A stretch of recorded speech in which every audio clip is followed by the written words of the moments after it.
Hi, boys and girls. What a spooky little creepy day it is outside, thundering and lightning. But today we're going to read a fairy tale. This fairy tale is not about a princess, though. This fairy tale is about a prince. So listen up, all of you little boys. This one's for you. This is called The Curse of Happily Ever After.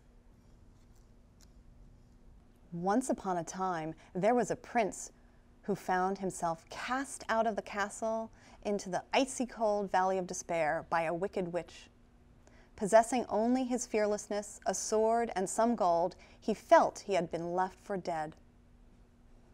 After spending years searching for an escape from the valley of despair, bathing in the waterfall of fantasy, and drinking from the river of escape, he heard the call of a siren off in the distance.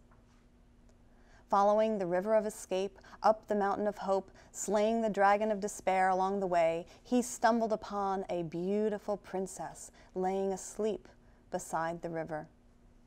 Remembering the words of the mystic, the answer would lie along the river of escape, who visited him in a dream the previous night while he lay on the ground beside the river. The prince felt this beautiful princess must be a sign. He had always been taught to kiss any sleeping beautiful princess he came across. So he placed the kiss of hope upon her lips, and she woke with a smile for him which warmed his heart. Hand in hand, she urged him to travel to the top of the mountain of hope. There they began to live together, and he wished for his happily ever after. The prince used some of the gold he had to build his princess a castle. He carried her across the threshold of the white picket fence and gently placed her inside. He eagerly planted seeds of hopefulness within her that eventually swelled her tummy, an outward expression, he thought, of the love he felt for his princess. Happy in the days spent together building their castle, he finally began to feel content in his heart. But slowly, over time, his princess showed signs of the familiar evil curse the mystic had warned him about, turning his princess into the wicked witch of his recent memory. Filled with sadness and unsure what to do or how to help her, he turned again to the valley of despair, sword in hand, searching for the answer. He drank from the river of escape and bathed repeatedly in the waterfall of fantasy. Weeks, even years passed without any answer. One day, though, hearing the soft sounds of yet another siren song, he felt it must finally be a sign. Following the bewitching song up a nearby mountain of hope, he stumbled upon yet another sleeping princess who lay beside the river of escape. Hopeful that she held the answer, he kissed her.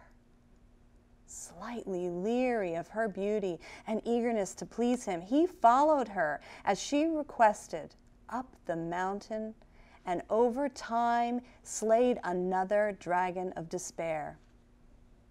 He missed his children, though. His children passed and called for them to join him on this new mountain of Hopeful Mountain, but they could only visit him occasionally, backpacks on, because their hearts belonged to the wicked witch of the past, their queen.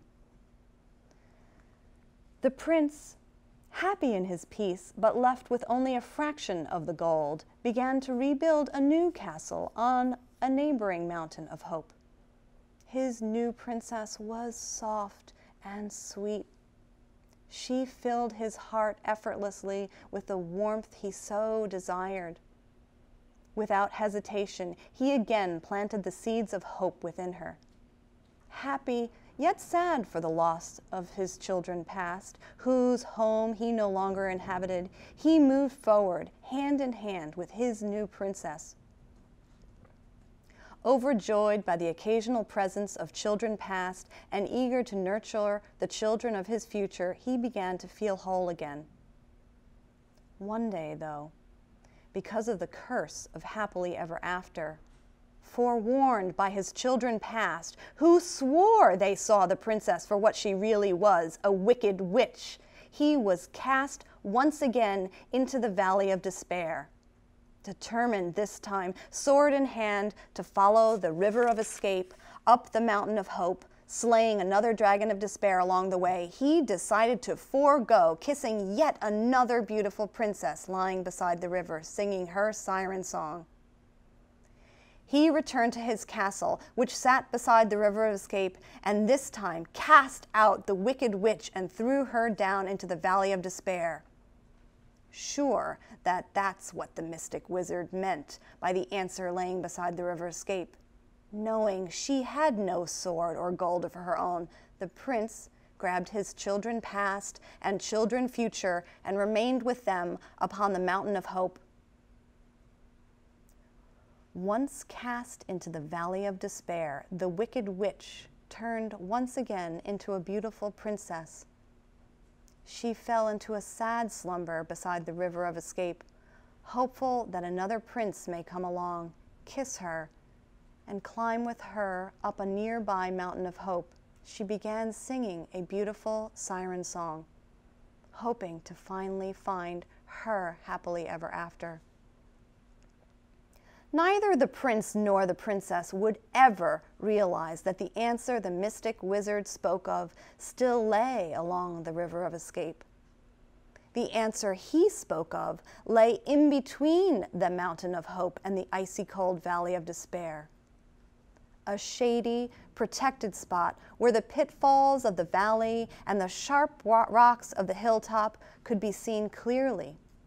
A place where the journey up or down was not treacherous.